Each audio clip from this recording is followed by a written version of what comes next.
What's up, guys? Welcome to this episode of the Friday Pod. This one, actually, if you can believe it, got more heated than last week. In fact, it got all out hostile pretty quick. So we managed to calm things down, but this was easily the most tense podcast that I've done with the guys. So we recapped at the start talking about what happened last week with the Burqa discussion. Mark wanted to reflect on some of his thoughts, not apologize, but just reflect on his takeaways from it. And that led to a very fiery discussion. Then we moved on to a really interesting pod that went viral this week, which was Elon Musk being interviewed by an Indian podcaster.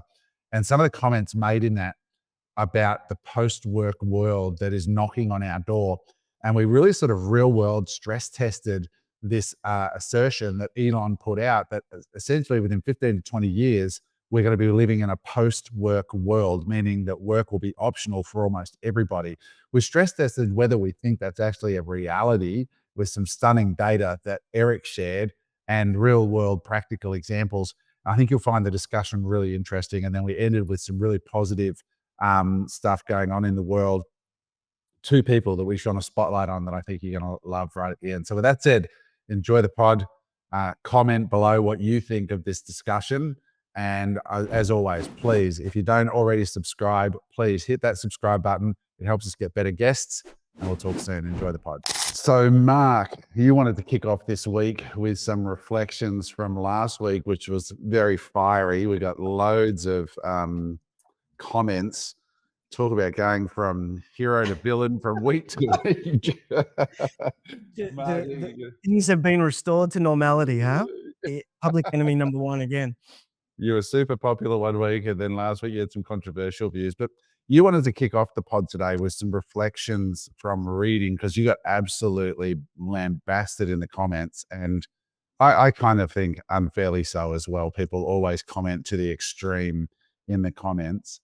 And so maybe let's just throw to you and Yeah. you know, what's your reflections when you read through the comments last week? For those wondering what we're talking about, this is relating to the episode we did last week where we talked about the Burqa ban in Australia, the proposed Burqa ban in Australia. Yeah. I mean, I think that there was a number of comments basically accusing me of being woke. And if anyone has watched a short history of these 2-year podcasts, you probably find that I'm one of the least woke members of the panel. But anyway, I think there was a little bit of a confusion, and I just prepared something that I'd like to read out because I think it's important to kind of set the record straight.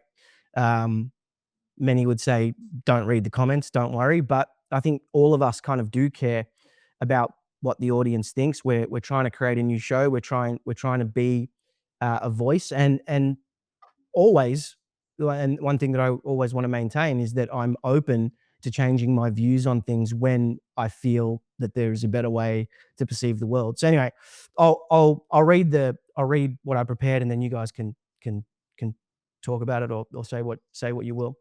So I read the comments from last week's episode, and apparently because I'm against the government banning the burqa, I'm woke, I'm naive, and I don't understand the culture. Most comments, in my opinion, however, are confusing two very different things: what I dislike with what I want to make illegal. Let me provide some examples. I think that feeding a toddler a steady diet of processed sugar is bad parenting. Heart disease and obesity kill more people than terrorism ever will. Feeding children processed foods and junk food every day arguably is child abuse, but I'm not asking the government to raid your fridge or ban Cadbury. I hate what alcohol does to parts of society. Alcohol is the number one fuel for domestic violence. It destroys more families and leads to more abuse than any piece of clothing ever could. But if I suggested we bring back prohibition and ban beer, you'd probably all laugh me out the room, right? I'm against my kids using social media until they are 16 because I think parts of social media is a toxic sludge, but I'm against the government banning it. In my opinion, the trap that we are walking into, if we give the government the power to ban clothing because it represents oppression, we are handing them a loaded gun. You could say that we already have. Today, you want them to ban the burqa because you think it's oppressive. Fine. But tomorrow, when a woke government decides that the Christian cross represents colonial oppression or the Australian flag represents racism, we're close on that one, you won't have a leg to stand on because you already gave them the power to police symbols. We're already seeing this in the UK, which is perhaps ironic. As I clearly stated last week, if you have an issue with certain types of peoples, any peoples, the discussion should center on who we need more of in this country and blocking those we don't at the gate. Finally, banning the burqa might not be a sign of strength. It could perhaps be a sign of weakness. Are we so insecure about our Western values that we have to use the force of the state to make our feelings known about what we think is acceptable in this great country? Let me ask, by banning clothing, do we really extinguish the oppression and the ideology behind it? When you ban something, you don't make it disappear, you just drive it underground or into the home, where it festers and grows. History is littered with such examples. If you believe Western values are superior, and I believe they are, then we need to have some confidence in them. We win by having a better culture, better ideas, and more freedom, not by shutting down the bad ones and not by becoming the very thing we hate. That isn't freedom, it's just the other side of the oppressive coin. That's it. Interesting. Interesting. I think that was slightly different to what you texted us in the pre. Did you modify that at all? In I that, made some changes. Yeah. Yeah. because Want to throw some now, curveball. now you fucked me up because I had responses to some of the things you wrote in the previous one. Oh, Let's just start by a comment that Eric and I got, that we're uniquely very underqualified and shouldn't be commenting on politics at all, full stop. In other words, shut up. So we'll over to you, Adam.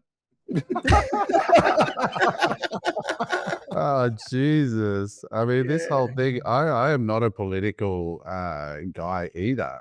I feel strongly about certain things, and this happens to be one of them. Let me start by just with one response that I had prepared, but you removed between now and in the prep for the thing. One thing that you said in the you know previous version that was sent to us is that you can't ban an ideology, and you've removed that because maybe because you realize you actually can ban an ideology, and many countries have banned the ideology, specifically the burqa. There's more than 25 countries globally that have actually banned the burqa, and I'll just give you some of them: China, France, Belgium, Denmark, Switzerland, Norway, Netherlands, Latvia, Turkey, many others have actually banned the burqa, and it's been challenged in the European Court of Human Rights and been upheld under challenge as a breach of human rights. Australia, on the other hand, is not doing that. The UK obviously did not do that. Many other countries are not doing, but many are considering doing it. So I think it's a little bit disingenuous when you conflate, banning Cadbury's chocolate in a fridge with banning a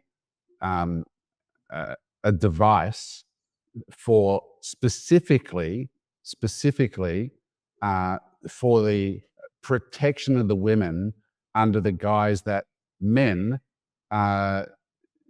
should not have to take accountability for their sexual impulses if they are able to see more than, well, that, the most extreme versions of the burqas, you can't even see the eyes, that the women should be covered so that men can escape accountability for their sexual impulses.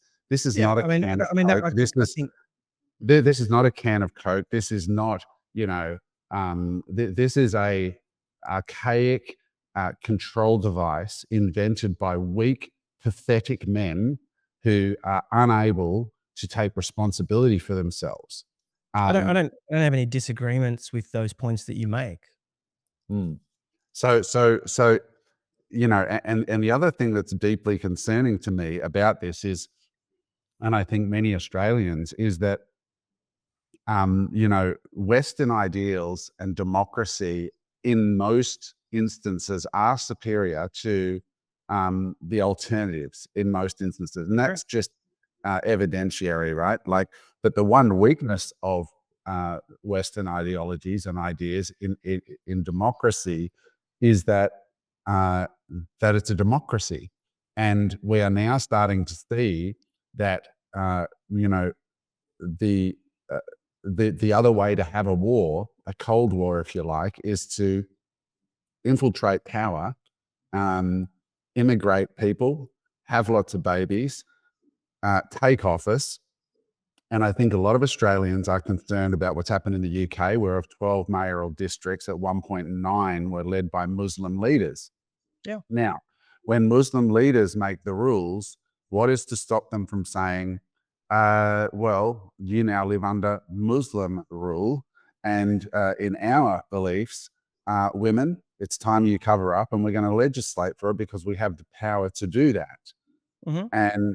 And what then? What happens when we cede power through the flaw in our system? Where in the Muslim world have you seen a minority thrive under Muslim rule? Look, again, I don't disagree. I don't disagree with any of your points. I So think, why would you, and I so why would you not ban the burqa when it specifically stands for a get out of jail free card for men to do what they want to do to women? because They don't wear it. Why would you not because make that an illegal device? well, I get. Clothing. It's not clothing. It's a device. Let's I be think it's clear a about that. I think it's a band-aid solution to a larger issue. And from what I can tell, and based on the explanation that you spent the last couple of minutes saying, which I agree with most of what you've said, is that the problem is not the device. The problem is the ideology behind the device. So if you have an issue with the ideology, then again, like I said last week quite clearly, the discussion needs to be centered around who we allow and who we need in this country in order for this country to thrive, and to block those that we don't at the gate. I don't I mean, I can't you're intelligent, Adam, and I cannot honestly believe that you think that by banning a device, as you call it, that you will be able to change any of the people behind the device's minds on how they view and see their world. I don't It's think not. they will. I doubt it. I don't. I No, don't. I I don't. don't No, believe you. I don't believe you honestly believe that. I don't believe for a second that by banning the burqa, you're going to convert Muslims to some other form of belief. Again, we keep going back to banning the burqa. I'm against government intervention and bans on things like this in general, right? Whether I disagree with alcohol, Cadbury, processed foods, free speech, I'm kind of against So what about government intervention what about Mark? Okay, why not make rape legal? That's banned. because it's a crime, Adam. Like, that's a stupid example. Like, we're saying, okay, let's allow a crime to be legal. Like, look, the conversation is starting to degenerate again. I believe I've made my thoughts pretty clear. If we No, have issue with certain types of people, then the conversation should be centered around the types of people that we want in this country to make the country thrive, not bringing them in and then trying to change their ideologies. That's not going to work. It's a band-aid solution. Sure, you get your win. So is But I what don't you're think saying, Mark, it what you're goes to saying, the Mark, country we want. And this should all about be trying to create the country we want.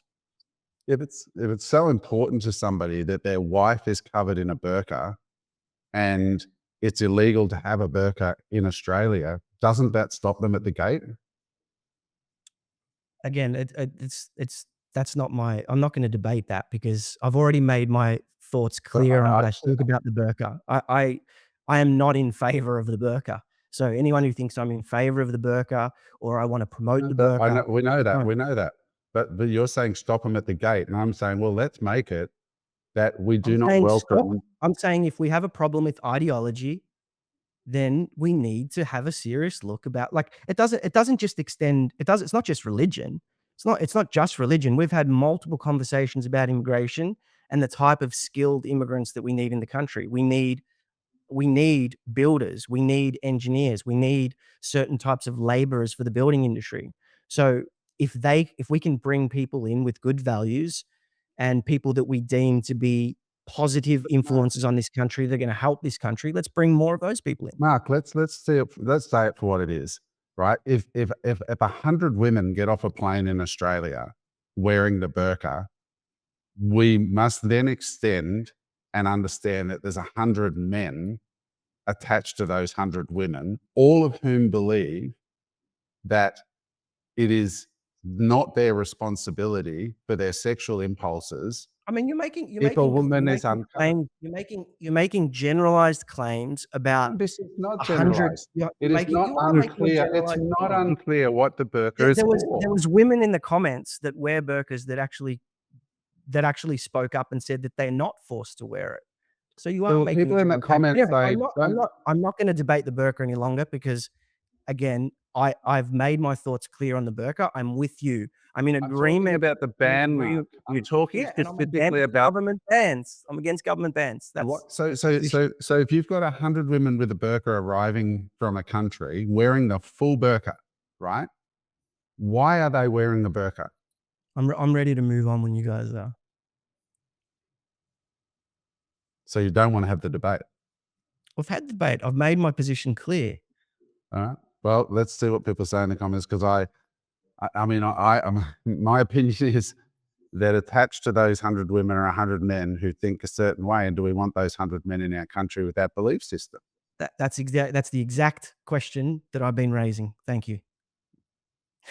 And the answer for me is a hard no. If you ban the burqa and it's so important to you, don't come. Okay. You know, I can agree that potentially your solution would work. I don't. I mean, we saw this in top. We saw the songs in London. I'm willing to concede that I'm willing to concede, even though I'm against bans, that by banning the burqa, that we would block those 100 men from coming in. I'm willing to concede that. It's fine. You've only got to look at the statistics out of the UK, and you can see that there is a particular minority that is massively responsible to a massive outsized degree to all the horrific shit that is happening to the young women in the UK. And it doesn't take a rocket scientist to figure out where those beliefs come from. So are you making the claim that those men responsible for such disgusting crimes in the UK that I am completely against and am repulsed by? Of course you are. Are you making the claim that none of those crimes would have been committed by men whose wives don't wear a burqa?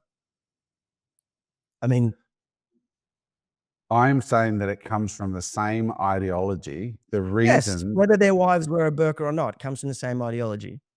Right.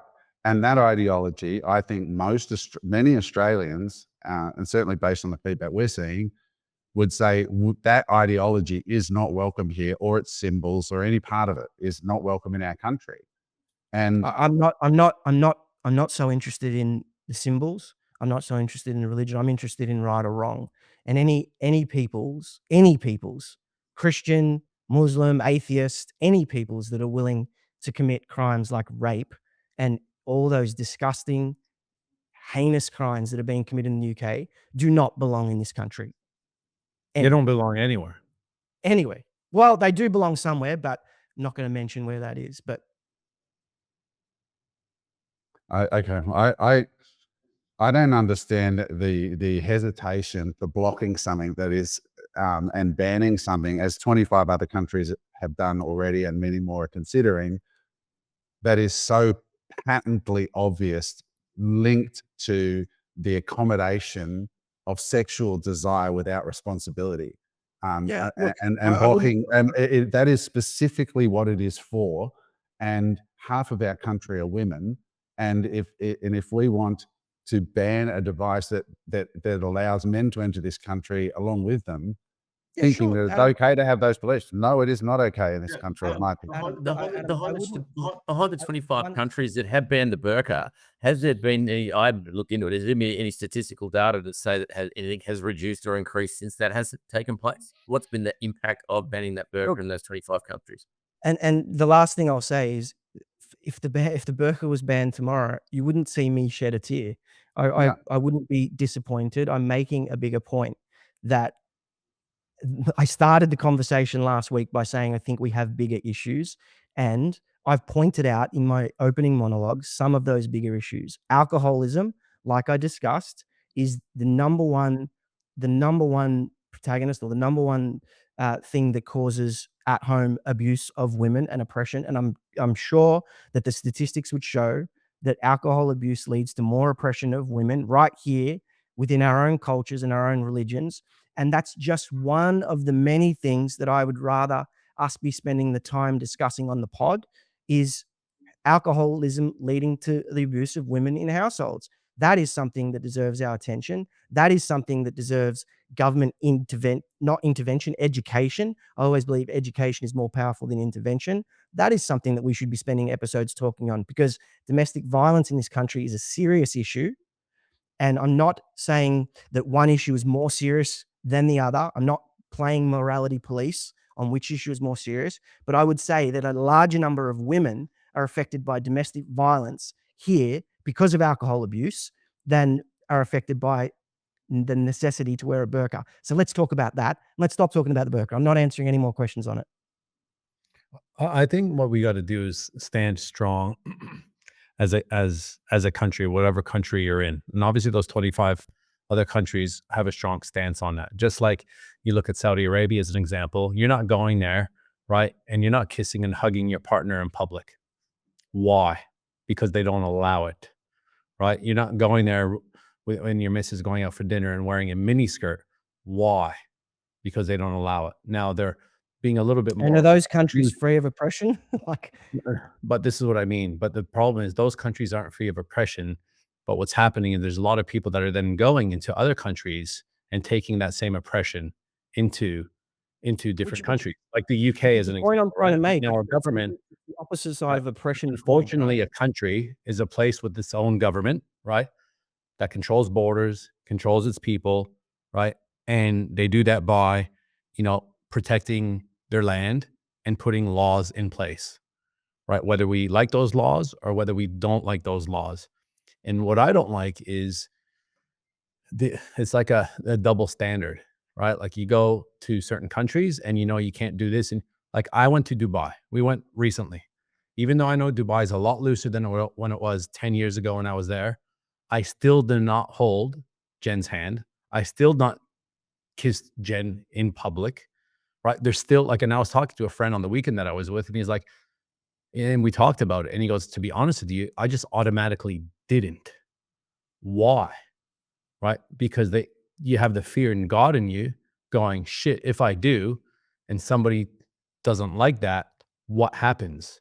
Those are certain. Now that's probably not a law there, right? It's unacceptable, right? Which doesn't mean it's a law. But what I'm saying is here we got to stand strong in who we want and what we want this country to look like now and in the future. Agree. It's And that's where countries like UK, in Australia, in Canada are very, very weak in regards to these laws on these types of topics. Well, they're just weak in general, right? Like Adam said before, in the UK, what was the story you said before, Adam? That the person that got arrested was the person that said, you can tell A woman got raped by a guy in the UK, and then she got put in jail for what she called him, and he got out without any jail time. It's ridiculous. I mean, what I don't get here is, go ahead, Eric. Now, who wants to raise a family in these types of areas? Why are people leaving? Like the writing is on the wall. We're just behind, right? Like if that's happening in the UK, that will happen here. And as a father with two girls, like that is not good for anybody. Yeah, but Eric, that's the point I'm making is statistically, and heaven forbid, touch wood, I've got girls. I hope this never ever comes near our families, but statistically, your two girls have a higher chance of domestic violence occurring to them through alcoholism. But I Yeah. think that You know, I don't the know big that the- might the- be totally Why right. don't we talk about that, right? Like I started last week by saying I well, think there's a simple Pauline reason. was- is it's a publicity stunt by Pauline, right? And I mean, I conflating get the outrage. I understand the outrage. I understand all Adam's arguments. I probably agree with most of them as well. But conflating alcohol, which is not specifically designed to beat women up, right? That's Oh, not what God. it's All right. designed for. Well, no, I'm making a point that the burqa has a very specific purpose. It's I not agree for, with you, Adam. it's not And for I don't sun disagree. protection. And I'm not disagreeing with any of those points. So I'm not sure But why you it's- keep But, you know, like repeating we ban female mutilation in this country, which in parts of the world where they still have barbaric leadership, they believe in female mutilation so that she has no sexual pleasure. And we've banned that, right? Adam, I don't disagree with any of your points. If you I want to don't continue know. championing I it, really don't. you I want to don't understand. continue championing it, keep going, like be the voice for it. That's all fine with me. I maintain what I said last week and this week, that we do have bigger issues in this country. And sure, if people are out there wanting to ban it, fine. I'm not going to shed a tear. I'd probably be happy inside, right? But I do think there's other topics that we need to start talking about, making and bringing awareness to. Or we can keep going with Pauline because it's dirty, it's sleazy, and it's clickbaity.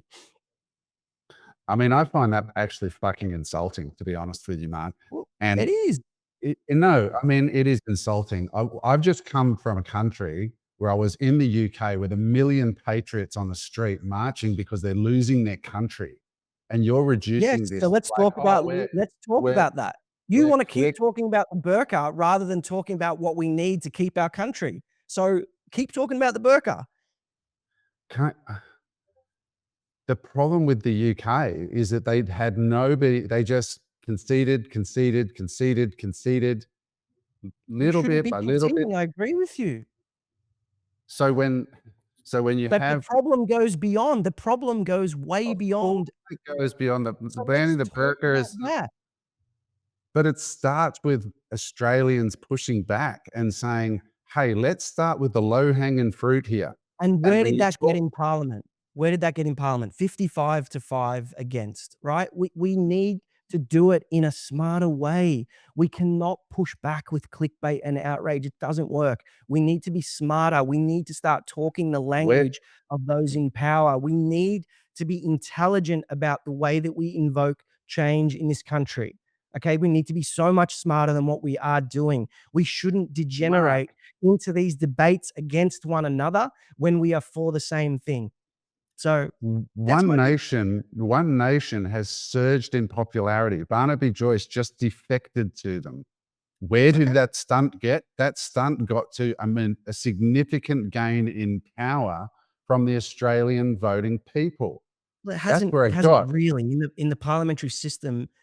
That Yes. popularity doesn't translate to power. But reducing what we're doing here to clickbaity, just Pauline hype, that's not fair.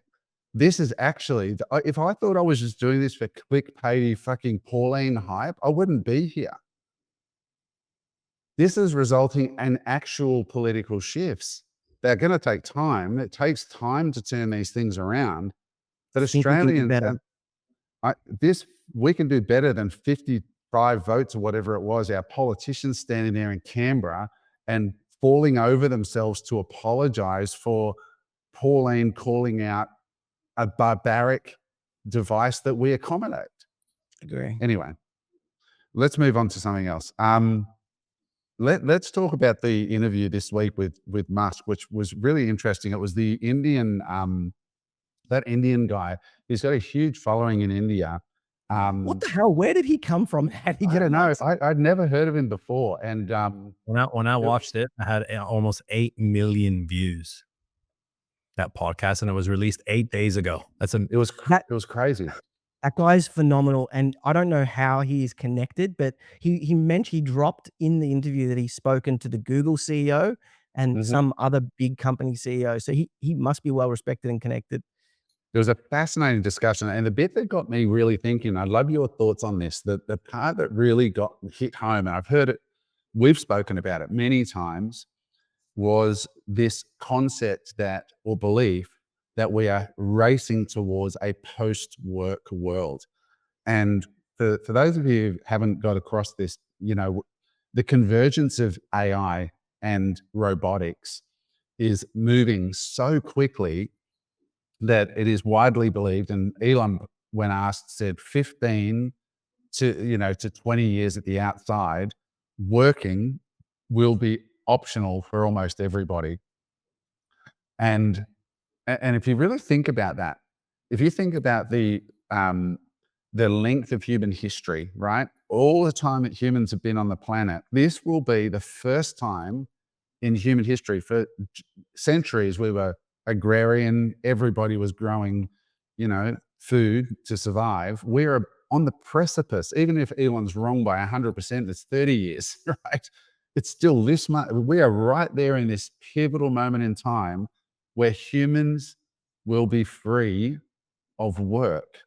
That is, when you really let that sink in, almost too much to process. What did you guys think when you heard that? And like, what implications do you see? I mean, we know they're talking about universal base income and universal high income and different things, but man, this is huge. This is a very, very big shift, uncharted. I dug a little bit into this after watching that because, one, it's hard to believe that will happen in that period of time. Like, when you look at where you were 10 years ago, if we use the lower number, right? 10 years ago, Adam, you probably started Reliable Education. Mm-hmm. That's not that long ago. So to think where you were 10 years ago to where you are today and go, okay, people aren't going to work is quite hard to believe. And I'm going to use an example. But first, I want to talk about society tends to absorb tech a lot slower than what we think. We got to remember kind of the circles that we work in, right? And us using Grok and Gemini and ChatGPT and these types of tools, we think we're across things. And then you got young guys like Oliver Merrick that are, using Zuckerberg and Bezos and these types of people and Musk on his board of directors. And you're like, how? Right? That's beyond us. You got to hire someone like them to absorb that. So I think it's going to be like a generational shift, in my opinion. Another thing, what we got to realize is, a good friend of mine is one of the top oncologist doctors in the country. And he uses fax. In the healthcare system, they use faxes. Like, we're in 2025, okay?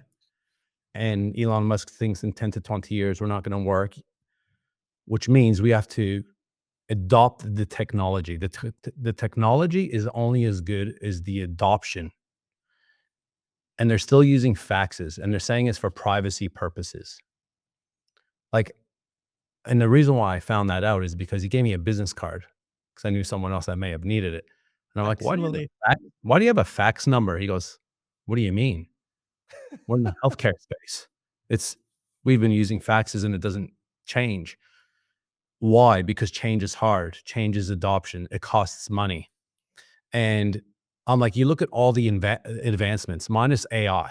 Look at all the advancements we've had in the last 20, 30, 40 years, right? With internet and everything that's gone on and emails and the healthcare system, which is one of the top industries in any country. And this is still happening in the US. It is still happening in Canada and all the Western world. They're using fax machines. And then in 10 years, you've got the smartest guy on the planet, in my opinion, saying that we might have the choice to work. It's hard to adopt that. And secondly, the issue that I see with that is working, right? Depending on what you do, it gives us an identity, right? It gives us a status. Imagine not being able to work. Like, what would that do to you psychologically as a person of not having that identity, not having that contribution to society? As good as it sounds, going, I can golf every day, I can walk on the beach, I have a universal basic income, I could do whatever I want. In my opinion, we will become like dogs and the robots will become the new humans. And that's kind of the that like, I love it because it's great for entrepreneurs. It's great for creatives, right? But for the average, we got to remember the average person is not an entrepreneur that will absorb, that will adopt this technology, right? Like, man, if there was a humanoid that could do stuff around the house, I'd buy one. I'd buy one tomorrow, right? Just like I'm sure you guys would as well.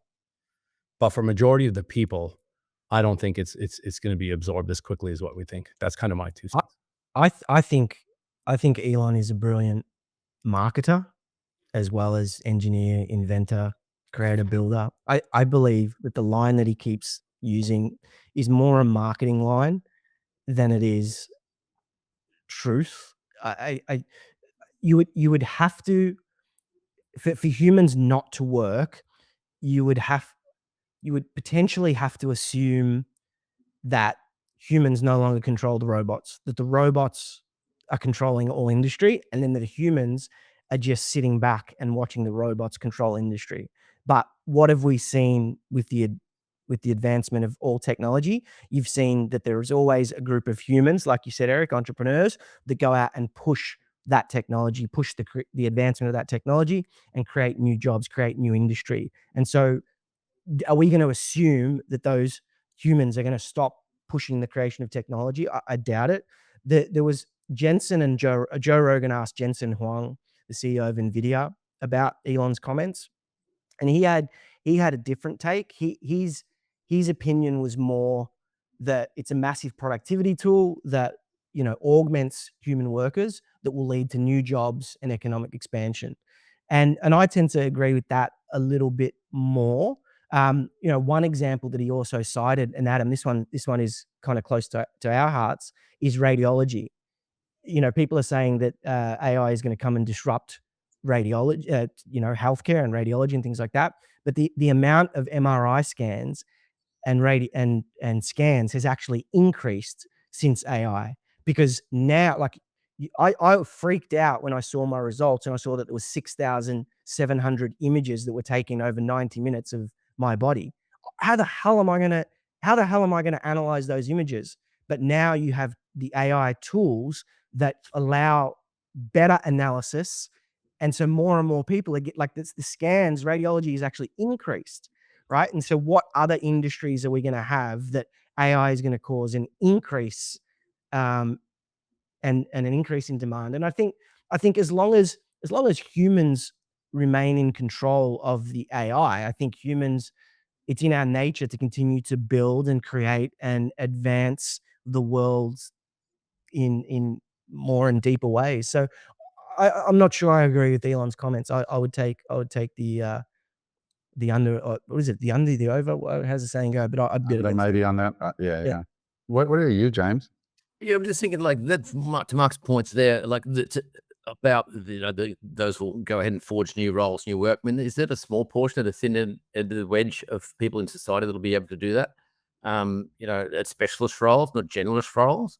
And if it's just the generalist roles that, you know, identity and purpose, Eric talked on that before, and having too much free time on your hands, probably, I don't know, it's a big mind shift to get it around. And we wake up in the morning and go, well, I don't have to do anything. And you work out, well, what is it I really want to do? Well, that's a hell of a question in itself. I think, Adam, we touched on this the other time when you were talking about having a lot of free time on your hands, and it can be a double-edged sword. So, you know, and then you talk about discipline and reward, you know, and that feeling of, you know, the old Aussie thing, you know, doing a solid day's work and looking back what you achieved. If there's nothing to be achieved, I mean, what drives that spirit, especially also another one for the guys with kids on here.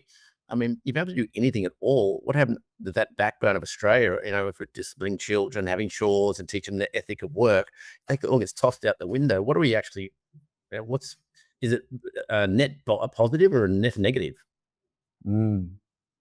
Yeah, I've got such mixed feelings about it. Mark, you were going to say something there? I was just going to say, it's funny, right? Because Elon is out there and his biggest mission is life on Mars, right? So that's like proof in the pudding that if there's a bridge to cross, an ocean to climb, an ocean to pass, and a mountain to climb, that humans will go and take on that challenge, right? So in and of itself, there is going to be new industry created, space travel, relocation to Mars, whatever it is, right? Like that.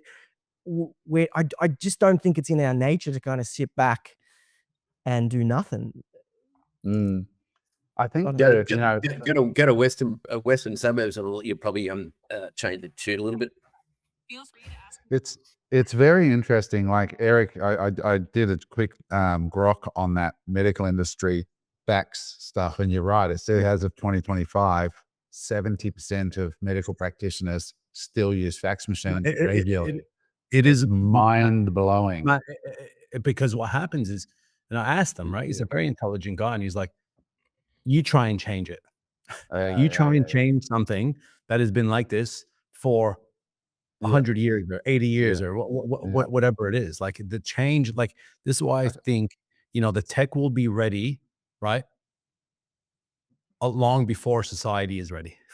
I don't know. I mean, I try to think like what I'm trying to do now is really stress test these statements in the real world, like against the real world, like and really think about who's saying it. So Jensen sells AI chips, as in invested in the AI future, and Elon sells the robots. So they're both pretty vested guys. And like we interviewed, it's not out yet, but we interviewed the politician recently, and he said, Australian would collapse without immigration. And I went away and I thought about it, and I thought, hang on, and that seems to be a line that gets thrown around a lot. But like, have we actually sat and stress tested that idea for, like outside of the context of an interview? Would Australia really collapse if we just stopped bringing everybody in, and why? Like really, and not for now, but that might be a discussion on another pod. But it seems like we all just go, oh, well, that sounds right. Like, okay, yeah, well, well, it didn't collapse before we were importing 500,000 people a year. So why would it collapse now? Like, I'm not saying I know the answer. I'm not saying I'm right or wrong. I'm just saying I haven't stress tested it. When I think about the AI, I look around, I go, okay, like at our boat day recently, a couple came up to me, and I to meet a lot of people, and they said, you really wiped the feet out from under us when we booked that one-on-one call with you. And I was like, oh shit, what did I say? They said, you really fucked us up. I'm like, what did I say?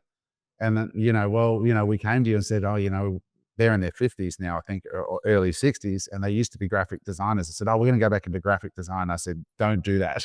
I'm like, that is just one industry you should not go into at this point in your life. It has been massively disrupted by, nobody's going to pay you $10,000 to do a website anymore when they can do a no-code site, and Canva exists. You're not going to get the $1,000 job to design the DL brochure for an event anymore. Well, that whole business is gone and disrupted. So I look at the world that I live in anyway, and I think there is definitely industries that are going to be disrupted quick. Like I think lawyers are going to be, some entrepreneur is going to partner with, make a board of 5 or 6 lawyers, and then they're going to have AIs that do a majority of the work, which may be then overseen by a human. But I think we're going to see huge disruption in knowledge workers, medical lawyers, designers, filmmakers, photographers. It's already happening. If you think that Hollywood is not under serious threat now with what's happening with the advancement of video, man, like even YouTube, like what's the future of YouTube going to look like when AI is indiscernible from real? Like I don't know. I'm not saying I know the answer, and I think the answer is probably somewhere in the middle. And then I think as entrepreneurs listening to this, the one thing that Elon said was he thinks live events are going to be one of the hottest products going into the future, where you turn up and commune with other human beings, and that there'll be a premium on those things. So I think as entrepreneurs, what we need to be thinking about is, do we go into education around meaning after work? Because when you are faced with the tyranny of choice, a lot of people lose their mind. And I've lost my mind a bit in the last little bit, trying to like with no sort of regularity, right? The dream is not what it looks like on the surface. So, thinking about like, is there going to be a boom in spirituality? Is there going to be a boom in workshops about meaning, like what our friend Rick Cowley does with Vision Quest? Is that going to take off? Like where are the new markets? Yeah, I think humans without purpose will create social instability. Imagine if everyone's just, these nomads that, oh, what do you do? Oh, it doesn't matter. Like majority of people will do nothing. Not everyone has built to work. Humans are built to work. yeah, Built to right, work. right. Not many people have the discipline and the ambitions like others. Most, right, would just veg on their phone and just deteriorate and fucking rot. Let's be real. Buy their cans of Coke, Eric. Buy their cans of Coke. Right, buying the cans of Coke. Right. Like you look at adoption. Let's look at adoption, right? I just some quick numbers here, right? There's about 122 million people that use ChatGPT every day. Right, that's not a lot. That's a third, right? And this isn't Gemini and Grok and the rest of it, but ChatGPT, in my opinion, if you guys disagree, is probably the most popular one, right? It's the Kleenex, the Q-tip. That's a third of the U.S. population. Now, about 4.6 billion people use emails every day, right? So it's 37 times the amount. So that goes to show you, and I know the adoption is going to become quicker and quicker and quicker. But even if that adoption took half the amount of time, right? If it's 37 times, half the amount of time is 18 years still just to get everybody on the same page using ChatGPT as it is email. Never mind the adoption of, hey, here's my human robot. You know what I mean? Like, look how long it's taken the driverless car. Like, when are we going to get the driverless car in Australia? Do you think it's going to come in the next 2 years, 5 years? The one with no steering wheel? Yeah. Like the proper ones where you're going, you know what? There's Uber, right? But there's no humans with Uber anymore. Elon Musk owns everything. When is that actually going to happen? Do you think that's going to happen in the next 10 years? It's hard to believe. I think it will happen in the next 10 years in Australia. It can. Yeah. Right. So I guess, and this is the debate, because I'm in crossroads too, because I'm still a little bit, I'm probably nowhere near as technologically advanced as Mark is an example in the way he uses AI.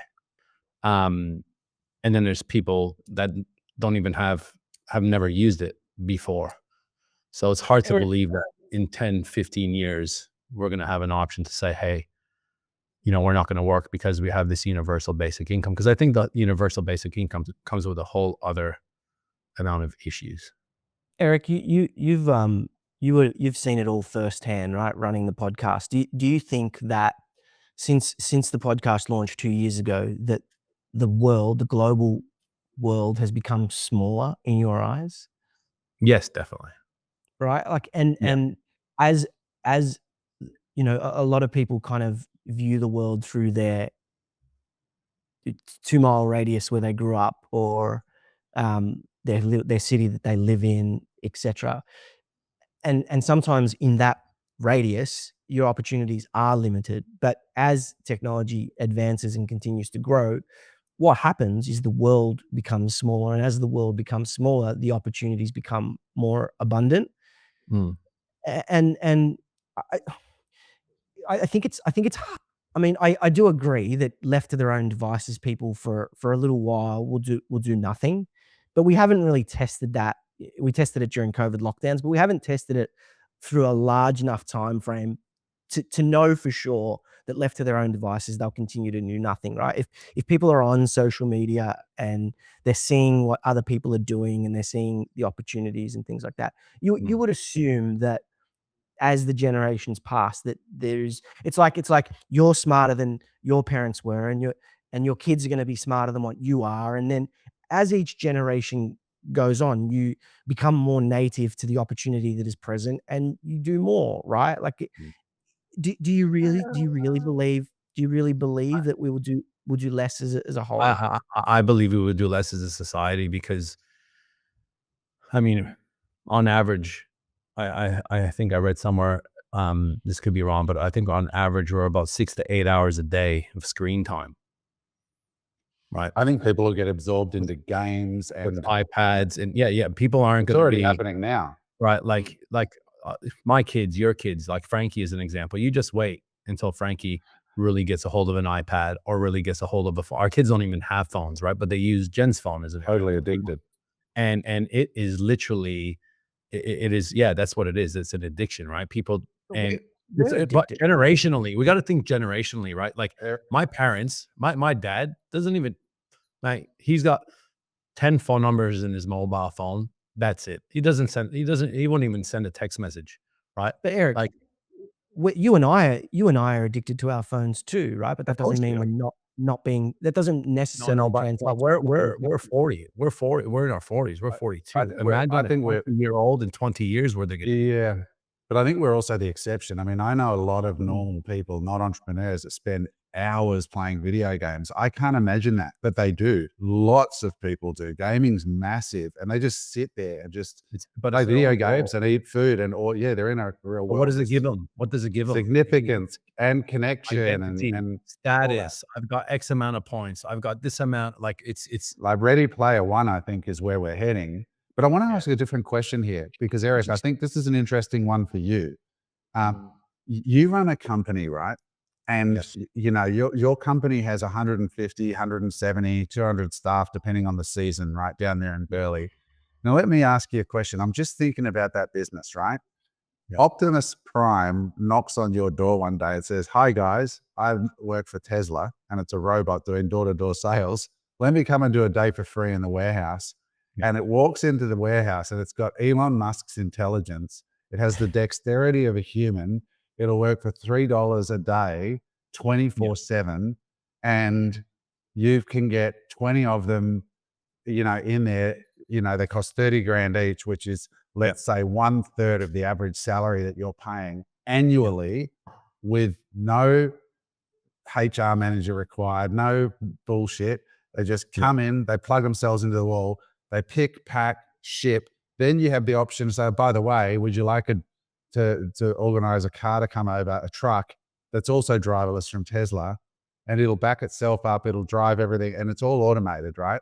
And they say, and because it's AI, it can say, this is what you are currently spending, and this is what it'll cost you, and just sign here, and we can get this over to you and set up, and you can let those staff go.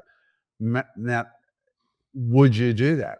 I mean, this is actually going to happen, in my opinion, within 10 years. MX Store is going to be faced with those decisions.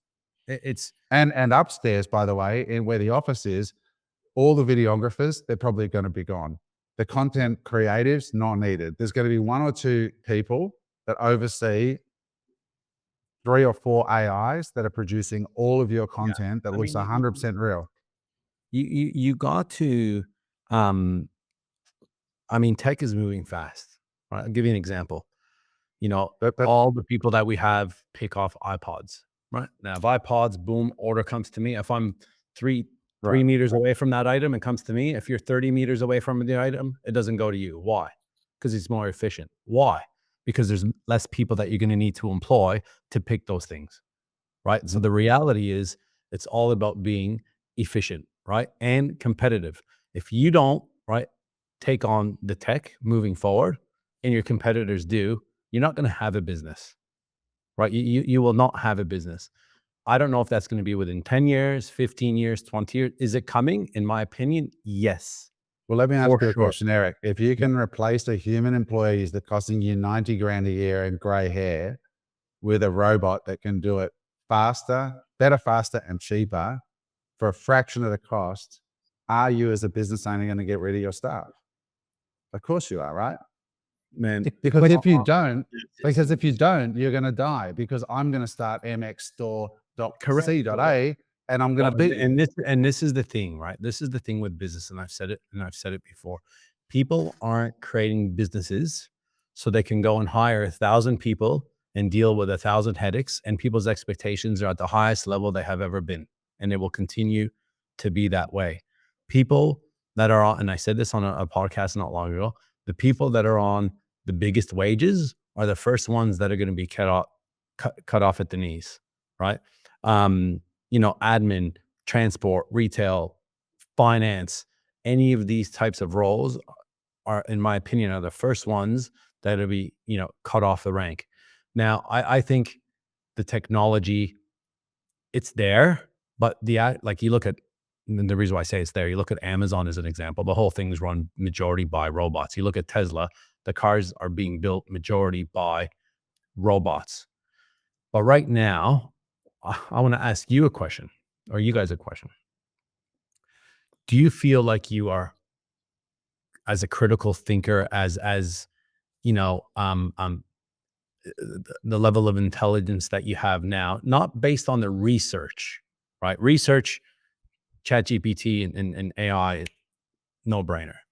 But when you are writing that email, or Mark, when you were writing that document that you said to us for the first 10 minutes in this podcast, right? Did that come out of your brain yourself only, or did you use any type of tech to help you with that? No, I use tech. I Well, that's summarize. what I mean, right? So, but do you think that's making you smarter as a human, your Well, brain, or is it well, making you dumber? Well, like you mentioned something at the start, which I think is the most important phrase, and it's critical thinking, right? After it spat out my response, I asked it to now give me the opposing view, and Yeah. everywhere where it's infactual or I'm wrong or I have this wrong, like what am I missing?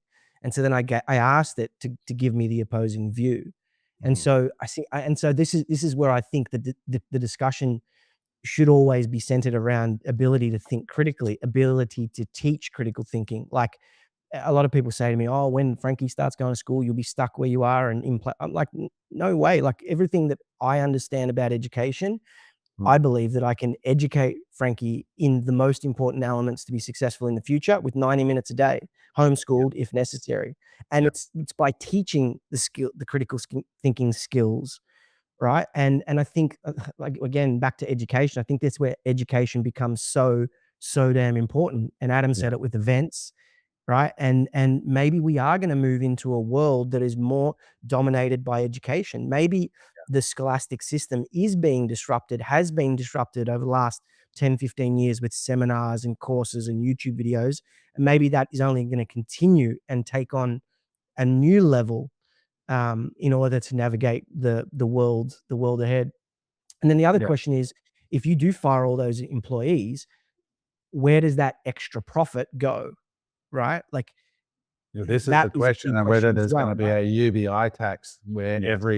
every person you fire, you then have to render something to the government to pay UBI. And these are the really interesting questions, because Eric, if I was in MX Store's shoes, and I'm nobody to tell you guys how to run your business, because you guys are extremely smart and accomplished, and for first time Yeah. listeners, Eric's business does about $10 million a month.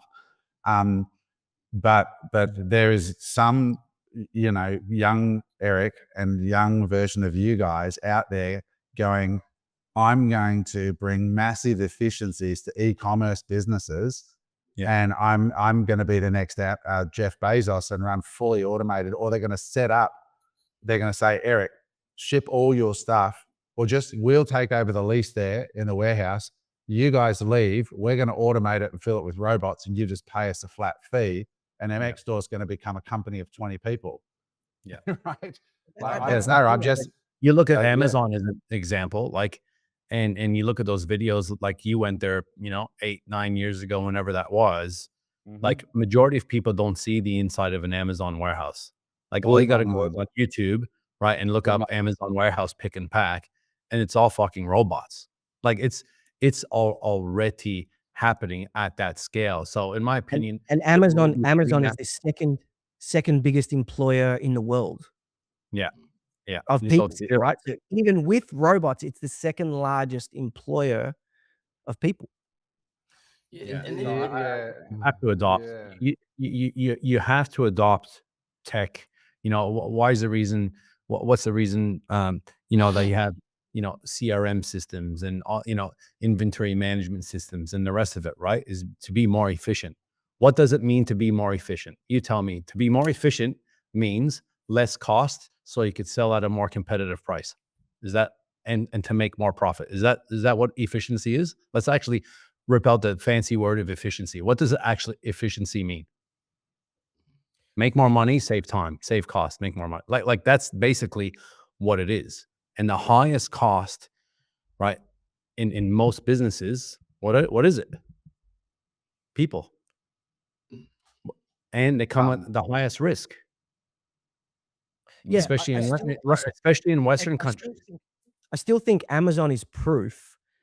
Amazon is kind of proof in the pudding that even with technology, you can still employ the second most people in the world, right? Like, so as the technology gets better, then other business ideas will be created, and then Yeah. there will still need to be people within those organizations. But it's Is my hard, belief. right? It's hard because when you I love I love human connection. I love connecting, networking, talking. Like anyone that knows me personally knows this. And when you go into MX as an example, and the camaraderie that's there, and the chat, and like there's something about that you're never gonna have with robots and the rest of it. Like, and this is why I think Elon's saying about events. Why is he saying events? Because he believes it will be the only way you will know if that person is real. You touch the back of their neck, you make sure they don't have any, USB-C ports on the back. All right, this guy's real. Like that's where it's gonna get, right? Like some of those videos and memes and stuff that you see of some of those robots that are being made overseas, like they're becoming more and more and more real. And as funny as it is, man, here we are going and talking about the Burqa and trying to save the world and all this stuff. Meanwhile, there's shit happening in the background that we don't even know about. Like, I remember when I went to Arizona, probably about 15 years ago, and I seen the Tesla at the shopping center in Scottsdale, right? In one of the shops, like they had a Tesla shop. And I'm like, I looked at this thing and I was like, mate, this is out of control. What do you mean a car with no motor? Right? That's electric. Are you kidding me? Now they are fucking everywhere. And that was 15 years ago. So maybe we're not that far. Was it that long ago? I don't know. That's interesting. Yeah, You- you- 2008. Yeah. Yeah. Adam, you said before game. Sorry, go ahead. 2007 was 18 years ago. I was there in 2010. Wow. You- geez. you- There wouldn't have been one Tesla. There wouldn't have been one Tesla in Australia. I think you'd be very brand new. surprised if you actually chat GPT or Google, when was the first Tesla, right? Yeah. In Australia. It's not that long ago. Adam, you were talking about gamers before, right? I imagine there would be a direct correlation between older like male virginity, right, and gaming. There'd be a direct correlation. So it's like, a business idea could be a way to appeal to gamers, like a dating service for gamers in order to meet people of the opposite sex, right? There's always going to be opportunities. And another thing that sprung to mind when you mentioned someone's going to come up and try and disrupt MX and everything like that is like what Arnie said in Pumping Iron. The wolf coming up the hill is hungrier than the wolf on the top of the hill, right? And that's a characteristic of human nature as well, right? Like we got to disrupt yourself. That's the key. Like Stephen Bartlett is running a team of 5 people just producing AI podcasts because he knows that he's going to get disrupted. And I think that's coming, and it's going to come quick. It was 10 years ago, December 5th, 2014, the Tesla was first delivered in Australia. But it's, look, it's very interesting. I think these real world tests and thoughts, I personally think it's going to come fairly quickly to the door. I think we're going to look back in 10 years and go, oh my God, remember when we got our first Optimus robot in MX store and we were like blown away? And now the whole place. Just interesting. Amazon's staff count is declining. And so net declining now, which is interesting. So, and I think that might be a trend. I personally think it's going to be a trend that, and if you speak to anybody universally, I think those kinds of highly automatable jobs, the trend is definitely going away. But the question remains, where are they going to? Are those MX store workers going to work within MX store? I probably don't think so. I think they're going to go somewhere else because of what they do. But that's just me.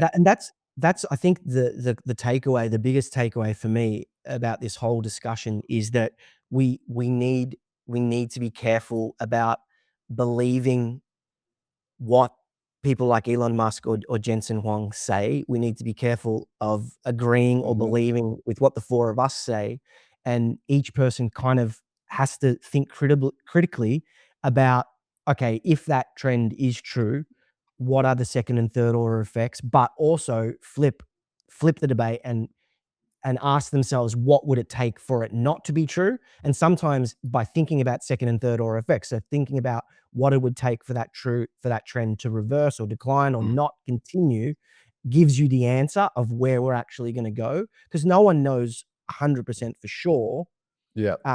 But sometimes the second and third order effects are more clear.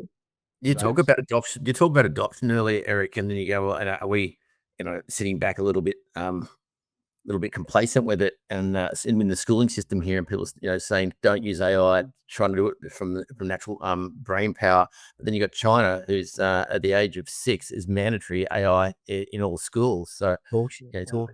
So you wonder where the adoption rate. It's like, okay, we've a little bit, it's said, complacent, and who's going to be leading this race? And that's certainly not us. That's for sure. Yeah, the Western world, I think, is definitely behind. In my opinion, for sure. I don't think people realize. China doesn't sit. Like, how do you find out what China is doing? Really, they're not sitting out there with heaps of propaganda telling you how their school system works and what they're working on, what they're not working on. But let me tell you, it'll be a lot more advanced than what we are definitely doing here. But I think, like, you can't imagine your 6-year-old kids at the end of year 12, if that's even exists, then are going to be doing a pick, pack, and ship job in a e-com store, knowing what they know now. Yeah. So even the 6-year-old was probably going to outdo us for intelligence. Let's close it off, guys. Let's close it off because we're running out of time. Let's move it to the final story. Mark, you can run through this quickly. Putting a spotlight on cat goets. We like to finish the pods with a spotlight of people who are unemployable. I thought we're going with the insurance story. Sorry. Look, no, let's do something positive. The insurance story is another clickbait. It was tragic. Haven't we got an open loop at the Burqa still? I'm a bit lost at that. Let's not go back there. But the insurance story was, but we'll just mention it now that you said it. But basically earlier this week, and it went all over Australian social media, and it was released by 3RW. They said that, I think it was NRMA. I'm not sure. I apologize if it's the wrong one, but basically a guy went on to his car insurance website, and you could select whether you were male, female, or non-binary. And if you selected non-binary, you're saving $500 or $600 a year on your premium. And that went viral as hell in Australia, and the insurance companies got caught out. Big Chocky did a post on it. So yeah, that was an interesting story. It just speaks to the lunacy of all this, but let's not end there. Let's talk about a lady who released some retro tech. Mark, what's the story? This is great. And then we're going to wind it up. Pretty simple story, and I'll also mention the guy that messaged 20-year-old that messaged me during the week. It's kind of like a happy bow to the debate that we were having last week. But yeah, a tech founder built a landline style phone to help her reduce screen time, which we were talking about before. She sold 120,000 of them in 3 days. So 2 years ago, Kat Gotes, who goes by Cat GPT on social media, wanted to swap her smartphone for something more low tech. Looking into it, she didn't realize getting a landline for her apartment would require getting a new number and paying for a phone line. So the 20-something Zillennial built her own version from a phone that she thrifted. Her project, Physical Phones, passed 120,000 in sales in its first 3 days, according to documents reviewed by CNBC. The business has sold over 3,000 units and made 280,000 in sales by the end of October. And then there's a link that basically you can go in and have a look at it. But it just goes to show you that humans will be humans, and they will come up with quirky, amazing ideas that appeal to other humans, and we will do what humans do, and we will buy them. And I think it's such a positive So story. it's basically an old school phone with a cable on it, I suppose, or a cord, and then it has your mobile number, I suppose. So when it rings, it actually ring, and then you pick it up. And is that how it works? Yeah, I haven't got. I wasn't prepared for it because I didn't know we were going to talk about it. But I think what happens is she basically just piggybacked off the smart. Maybe not even a smartphone. Maybe I watched I watched a video of her doing it, and basically you've got this phone, right? Well, you could use a rotary phone or one of the regular old school phones, and like you Old school press, flip phone or something, yeah, right? yeah, no, like the old school phones with This one here it is. yeah, right. So That's you catchy, literally, kid. right, yeah. So that's one of them. But the other ones, like the more old school ones that you have the buttons on it, like you Yeah. press you press hash, and it connects the Bluetooth to Siri on your phone, and on that phone you could go, "Hey Siri, call Mark De Paola." All right, and then it's bringing you. That's sick. So she actually connects it. So the actual Connects it phone to your phone through connects Bluetooth. it to your phone through Bluetooth, but the only thing it doesn't do, obviously, is it doesn't have a screen, right? And how funny is that? I just said, "Hey Siri, call my," and it was calling you on my iPhone when I said that. Well, the tech works. Yeah, That's so ChatGPT. yeah, but it's nostalgic. There's something nostalgic about it. But then I look at it and I go, my kids won't even know what a rotary phone is. Yeah. No, They've they never will. seen They one before. will, 'cause they'll make a comeback in movies will. and in zeitgeist and things like that, and then they'll be Yeah. vintage. Do you remember, so do you remember, Saved by the Bell, the brick phone? Yes, love that. Like, Frankie somehow got a brick phone. I don't know where Dom got it from, So but cool. like, it's just if we've got time, I got one more message and maybe Yeah, let's do that. Yep. we Message can, from Noah, I believe. yeah, this was great. Based on, I think it was based on our conversation maybe last week. Hi, Mark. My name is Noah. I am 20, Australian, and have been listening to pretty much every pod since April this year. You and the Unemployable pod boys have had such a good influence on me. I invest half my paycheck every week, mainly into BTC, and then a smaller percentage into the S&P 500. I also run my own ecom brand and had a record month last month, hitting 30K in 2 weeks, about 14K profit, whilst juggling a full-time job. I'm currently located in Vic, but I'm moving to Sunshine Coast, Queensland in Feb. Just wanted to say thanks and love what you're doing. And I just thought, like, that's just, that was the message of the Awesome. week for me, for sure, because it's like this 20-year-old kid, if he can do it, you know, we can all do it, right? Noah, And- you were and the that- one. You were the one person who loved Mark last week. We thank you. Yeah, that's why I love that. You He's the fucked one last week, you person still live man this who's week. love. Now, someone else messaged me and said, "Geez, those boys are hard on you." I said, The "Yeah, woke- they're hard. Check the out the woke- comments this week." The woke bearded philosopher. Right? Someone said they hope I'm not like Samson and lose my powers. Yeah, I think for all the listeners to just be reminded that people are complex. You know, like, you know, it's very easy to be polarized by somebody on social media, and you know, you look at Mark. As much as we butted heads here, that's not all of Mark. This is one particular belief that we disagree on. But there's a lot more to a human being than one particular belief system around one particular issue. And I think all of us have to get better at just not going, that guy's a total dickhead because of one particular view you disagree with, right? There's a lot more. Mark's a family guy. He's awesome. Dom's great. You know, Frankie's amazing. He lives in, like, he's a human being with a life and perspectives and views, and a lot more, you know, that can be sort of explored in YouTube comments or in a 1 hour container, or if you're watching a reel. So funny, people see a 30-second clip and then they put you in a pigeonhole and you're now just an asshole, you know. So They were specifically brutal last week, though. Wasn't that? people get upset about the Burqa, but there you go, guys. Thanks for tuning in. Good to see you all. Is this the last one for the year, or we got one more? One more Next week, and then that's it. And then Yep, we're back next week's mid Jan. Christmas edition. I'm in Bali, otherwise I'd try to get a Christmas hat. Mark, you can get yourself a Burqa with a little. I was just gonna say you put on the program. He's gonna get a Christmas Burqa, mate.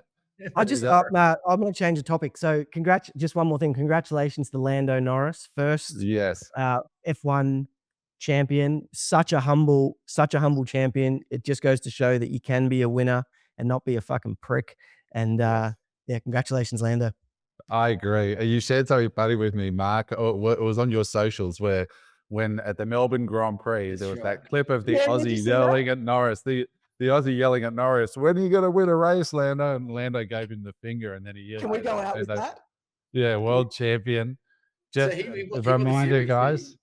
Lando won the world. He's the world champion. Yeah, he beat Mark. Yeah, so Lando Norris won the 2025 F1 World Championship. Wow. Beat Max Verstappen, who came second. He's won the last 4 years in a row. And this was filmed at the Melbourne 2024 Grand Prix. So Lost this typical very of what you'd Australian expect from moment. Australia, I guess. Yeah. When are you going to win a race, Lando? And he flips him the bird. We'll get Jerome to put that on to take us out. But it's a good reminder, guys. There's always going to be a hater giving you shit. Just keep going because the race is not over till the end. How cliche is that for an ending? Boom. Tucked it in. Love you guys. Thanks for watching, guys. Don't be tuning into the comments. Bye for now. Hey there, I hope you enjoyed that episode of Unemployable. If you'd like to watch another episode, just click there.